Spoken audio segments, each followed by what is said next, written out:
Thanks very much for staying with us. Time now for Eye on Africa with me, Georgia Calvin-Smith.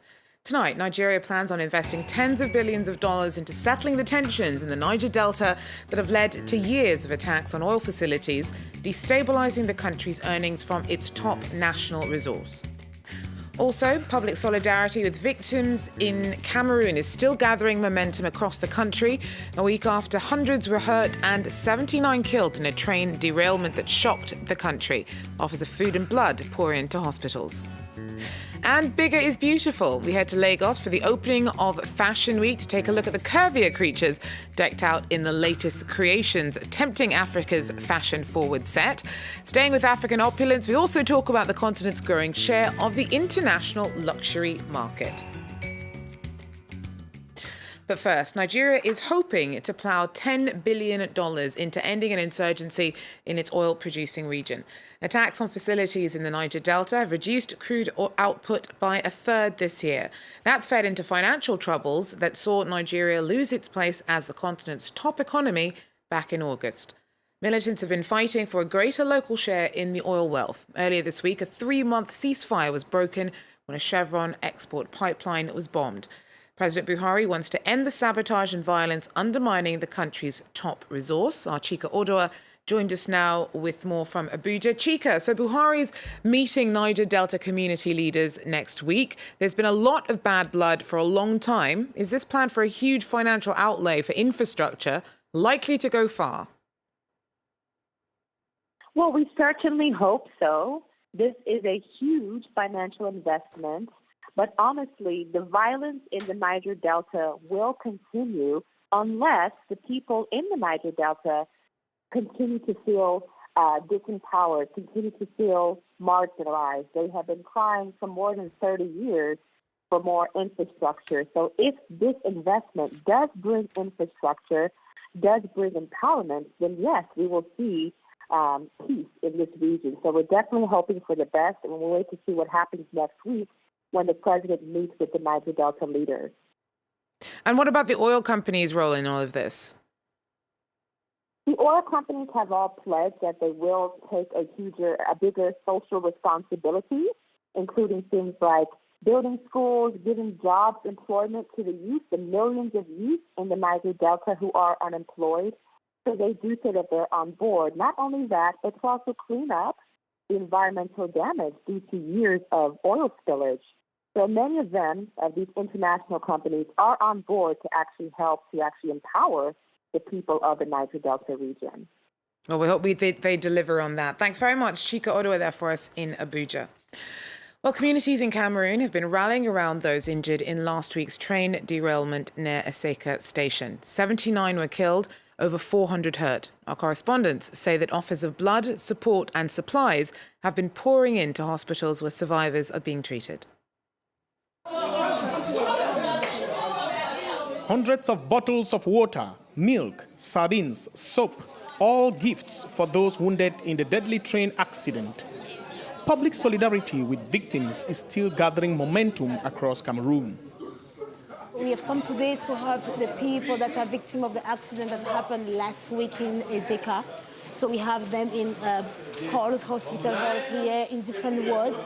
So we have come to help to distribute the gifts because there are gifts that have been offered to the hospital for them. Most of the survivors of last Friday's train derailment have been sent here. With so many contributions still pouring, Dr. Mbange has been put in charge of keeping track of the donation. She's been touched by her countrymen's generosity in times of tragedy.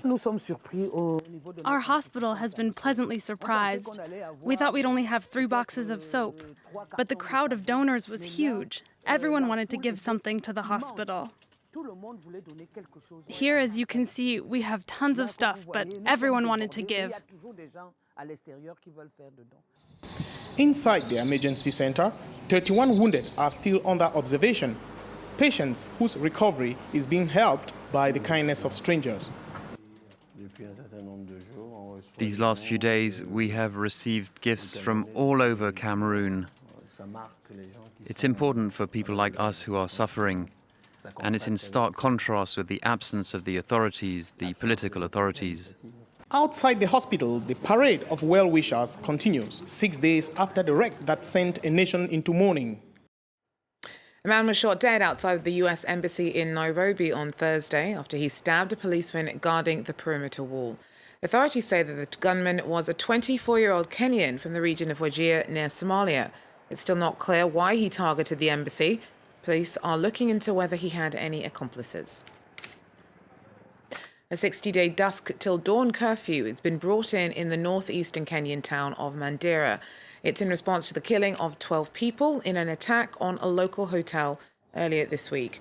It was the second time in 3 weeks that Somalian al-Shabaab militants targeted the town. The caretaker of the hotel has been arrested on suspicion of having helped attackers during Tuesday's raids.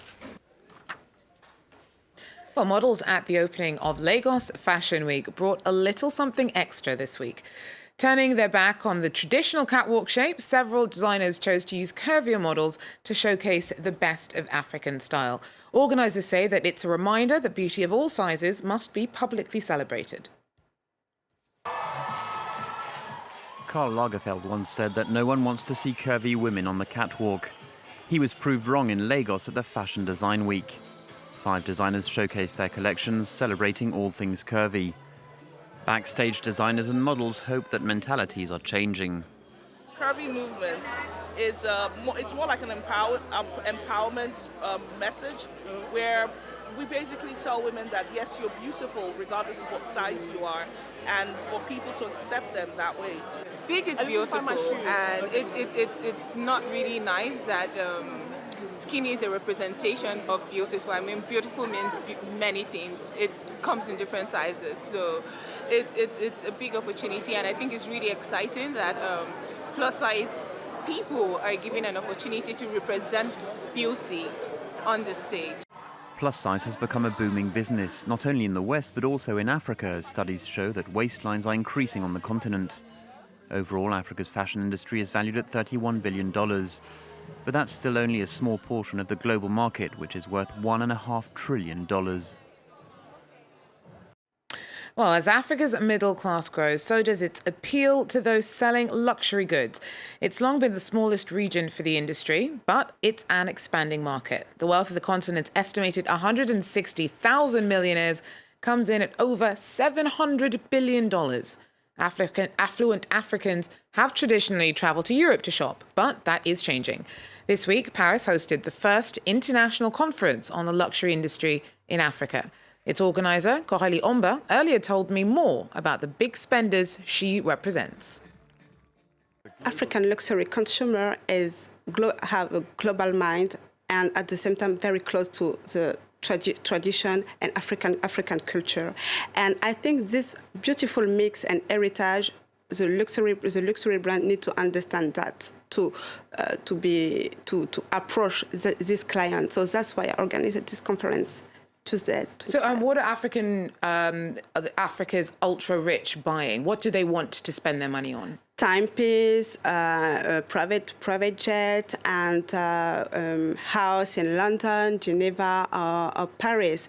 And the lifestyle is very flamboyant and champagne or something like that. Yeah. Is there also an appetite for African-made products? Are high-end products created in Africa seen as being luxurious by African consumers? Definitely yes, because it's important for the African luxury client. The made in Africa, it's very important because, for example, typical women business leader can wearing a Chanel bag, and at the same time the local dress, but just beautiful African fashion designer. So that's a mix, and I think the luxury local African local brand need to be in. I don't know, how do you explain exactly? To be included into exactly, that. Yeah. But on the other hand, Africa is a continent that has massive social inequality. In promoting the clientele who could buy all this high-end stuff, is there also an awareness that by bringing people to the continent, there should be some kind of benefit for local communities who perhaps won't be buying these things? I think it's very important, and luxury brand international luxury brand need to understand the social tradition to develop the continent. And step by step, I think some luxury brand understand this situation. Yeah.